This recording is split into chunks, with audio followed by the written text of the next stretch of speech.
So much has happened in the last 6 months, but just to recall a few snaps of what happened, the COVID-19 pandemic in the Philippines is part of the worldwide pandemic of COVID-19, no? Which is causing severe acute respiratory syndrome.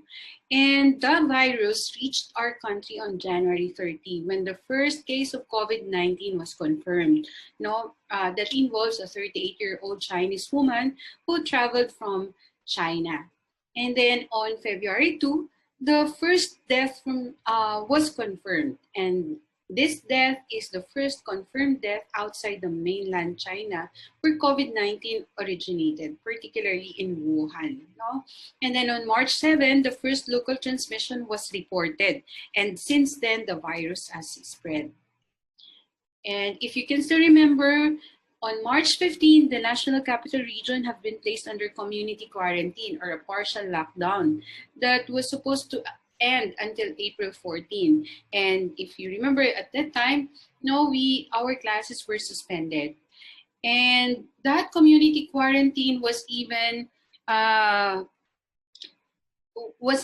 upgraded to the enhanced community quarantine in Luzon, which also ended on May 31. No, however, after placing the Luzon on general community quarantine after May 31, it was reverted back to MECQ or Modified Enhanced Community Quarantine on August 4 to 18 because of the decision made by President Duterte in response to the call of the healthcare workers for the time out. Okay?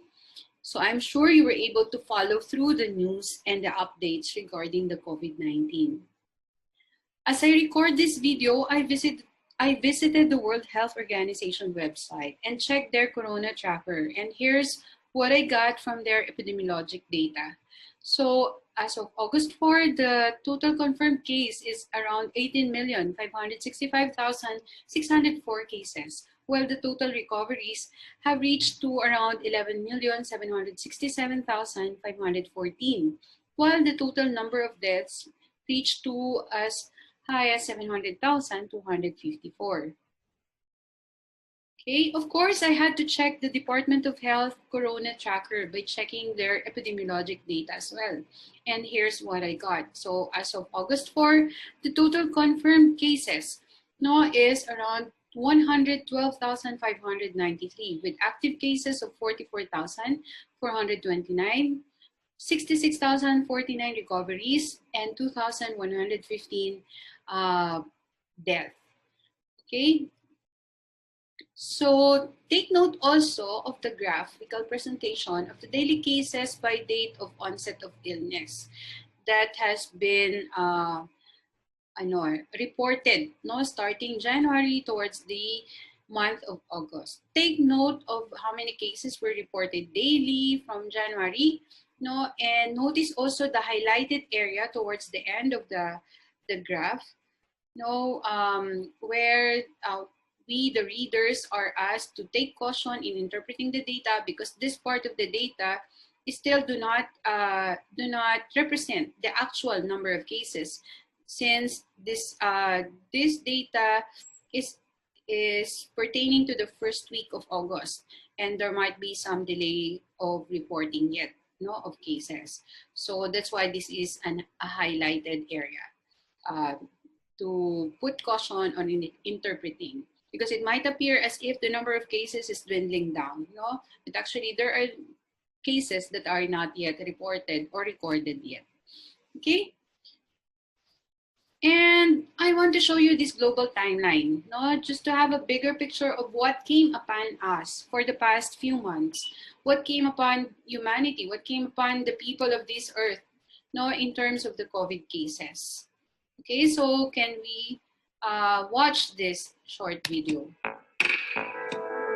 So this is a coronavirus timeline, a visual guide to infections by country. The source, you can read it in my slides in the PDF file version. Okay, so if you can see, during the month of January, the number of cases were shooting up in China where the disease has originated. And towards February, the month of February, slowly the number of cases are rising, no, in other countries, particularly Japan, Singapore, Thailand, Korea, Malaysia, Germany, and so on. Okay?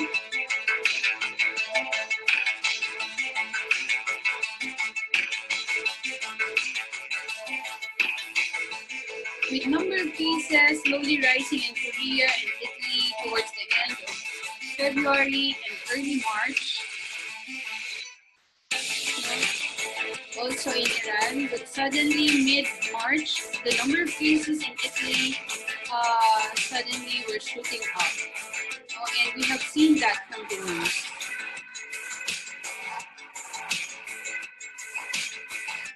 Towards the end of March, the number of cases of USA also suddenly has increased. And towards April, the number of cases went up to 500,000, to 1,000,000 cases towards the end of April. Okay. So around May, the number of cases in the US reached as high as 1,000,000, with Spain, Italy, UK, Germany, Russia, France, Turkey, and Brazil following through, and Iran. And with China already in the sense that with only around 84,000 of number of cases. Okay, so that basically speaks of what happened to us, what came upon us the past few months. And of course, as you try to look for more corona trackers and global timeline of COVID-19, you will see more of these kind of videos. So studying what comes upon people is basically epidemiology, because etymologically speaking, it is derived from the Greek words epi meaning honor upon, demos meaning people, and logos meaning the study of. So in simple terms, epidemiology is the study of what comes upon us, not what comes upon the people. To elaborate more on the definition, Fries and Sellers defined epidemiology as a study that is concerned with the distribution, determinants of health and disease, of morbidity, of injuries, of mortality in a given population. So basically, epidemiology scope includes health and its determinants, the biologic processes like growth, pregnancy, fertility, and also disease, the disease spectrum, and then the human population. So epidemiology studies the determinants of health, as well as the causes, and the distribution of disease and injuries in the human population. So it is concerned with the frequencies and types of illnesses or injuries in groups of people and with the factors that influence their distribution. So through epidemiology, community health professionals are able to identify and address health problems of the population groups, because epidemiology helps us understand disease causation. So when we understand disease causation, we also know how to intervene, or we also know how to prevent or respond to the disease progression. And also the natural history of disease, which basically covers how the disease is progressing if not given the proper intervention. So it will give us, or it will guide the health workers, the health professionals, to plan properly on how they are going to address the health problems of the population groups. So epidemiology, through its study and investigation, is actually a borrowed knowledge. It's a discipline borrowing its knowledge from fields of sociology, demography, statistics, microbiology, clinical medicine, and a lot more. Okay? What are the uses of studying epidemiology? To study the history of the health of a population, the rise and fall of diseases, and the changes in their character is one use of epidemiology that guides health professionals in planning their intervention. Also, Useful projections in the future may be possible because of the epidemiologic data. That's why right now, as you try to review the different epidemiologic data on COVID-19, it gives or it guides our health professionals and also our leaders, government leaders, in coming up with plans for the population, for the people, okay? Because these epidemiologic data are useful projections now into the future. To diagnose the health of the community and the conditions of the people is another use of epidemiology. And as it tries to measure the true dimensions and distributions of ill health, it gives us that true picture in terms of incidence of diseases, prevalence of the diseases, disability, and also mortality. As you have seen, the number of deaths, the number of recoveries, the number of new cases being reported. Okay. Another use is to set health problems in perspectives. By how? So by defining their relative importance and identifying groups needing special attention. So these kind of data puts perspective in handling health problems of the population groups. Also to study the workings of the health services and how to improve the services. It's another use of epidemiology.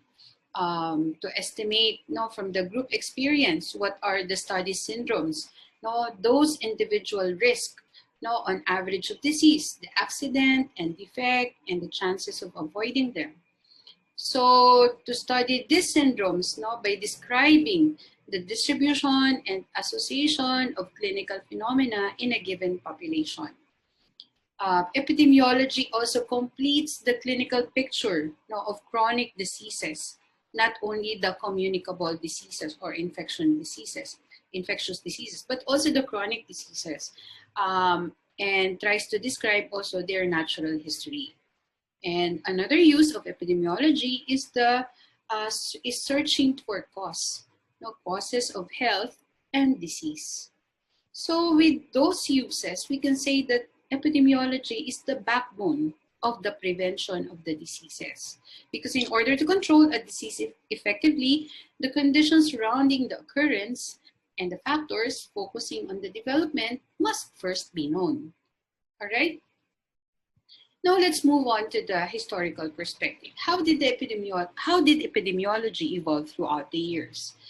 The development of epidemiology has actually spanned many centuries, going back even biblical times. Okay, since the time of Hippocrates, almost 2,400 years ago, circa 400 BC, where he spoke of the connection between disease and unhealthy environment. So Hippocrates attempted to explain disease occurrence from a rational viewpoint rather than a supernatural perspective. And in his essay entitled On Airs, Waters, and Places, Hippocrates suggested that environmental and host factors such as behaviors might influence the development of disease. And then in 1662, John Grant counted the measurements of births, of deaths, of disease occurrence, the patterns of birth and deaths, noting disparities or differences between males and females, also noting or presenting differences in urban or rural areas, occurrence of disease, including the seasonal variation of disease occurrence. Okay. Also in the Middle Ages, the Catholic Church continued the biblical practice of isolating people with contagious disease, which is also one focus of epidemiology. And then in 1800s, towards the end of the Middle Age, William Farr built on Grant's work by systematically collecting and analyzing Britain's mortality statistics. That's why he was considered the father of modern vital statistics and surveillance, because he developed many of the basic practices used today in vital statistics and disease classification. Okay. John Snow in 1854 conducted natural experiments where he focused attention on the value of searching out unusual circumstances that can be used to test hypotheses. No, and these are non-experimental hypothesis testing, take note. When he conducted studies of cholera outbreaks, no, both to discover the cause of disease and to prevent its recurrence. John Snow is actually an anesthesiologist who was conducting a series of investigations in London at the time. But later he earned the title the father of field epidemiology because of his investigations about the cholera outbreak. This was 20 years before the development of the microscope, take note. No? So because of his work, uh, because his work classically illustrates the sequence, no, from the descriptive epidemiology to hypothesis generation to testing that hypothesis, which is already part of the analytic epidemiology, and then later on to application. No, that's why his work, no, has a good impact, a great impact on the practice of epidemiology. There were also intervention studies later on, experiments with cowpox vaccination of Jenners in 1976, and then Fletcher's experiment also towards the end of the 18th century and in 1905, when the no that experiment of Fletcher is on the protective effect of cured rice against beriberi, no, that in 1905.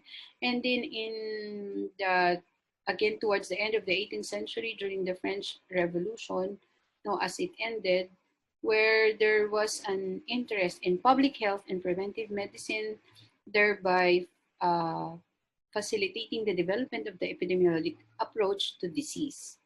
No, so because of that growing interest, instead of only focusing on communicable or infectious diseases, towards the end of towards 1930s and 1940s, hindi lang infectious, but also non-infectious diseases were also part of the study in epidemiology. Okay, and then during the period of World War II, there were more epidemiologic studies conducted. Um, and also there was explosion, no, in the development of research methods and the theoretical underpinnings of epidemiology. And then in 1960s to 1970s, there are more studies conducted where health workers applied epidemiologic methods to eradicate naturally occurring smallpox worldwide, which was at that time is an achievement of unprecedented proportions. And then in 1980s, epidemiology was extended to the studies of injuries and violence. So towards the end of 18th century, ang focus ay infectious diseases, but later on until 1930s and 1940s, start na ng focus on non-infectious diseases, and then now in 1980s, injuries and violence naman now became the focus of epidemiology. And then in 1990s, the related fields of molecular and genetic epidemiology also expanded, no, the epidemiology in itself, as the study tried to look at specific pathways, molecules, and genes that influence risk of developing diseases. Okay, so also at the same time, infectious diseases continued to challenge epidemiologies as new diseases emerge, no, like Ebola virus, the HIV, and AIDS, also the SARS, no, the severe acute respiratory syndrome, and also the drug-resistant Mycobacterium tuberculosis, no, or the drug-resistant TB, tuberculosis, also avian influenza, the MERS-CoV, or the Middle East Respiratory Syndrome coronavirus. And then in 1990s to 2001, because of the attack no, on September 11 in 2001 of the Twin Towers in New York, epidemiology studies started to focus on biologic warfare and bioterrorism. Okay, and today, public health workers throughout the world accept and use epidemiology regularly to characterize the health of their communities and to solve day-to-day problems, whether large problems or small problems. All right.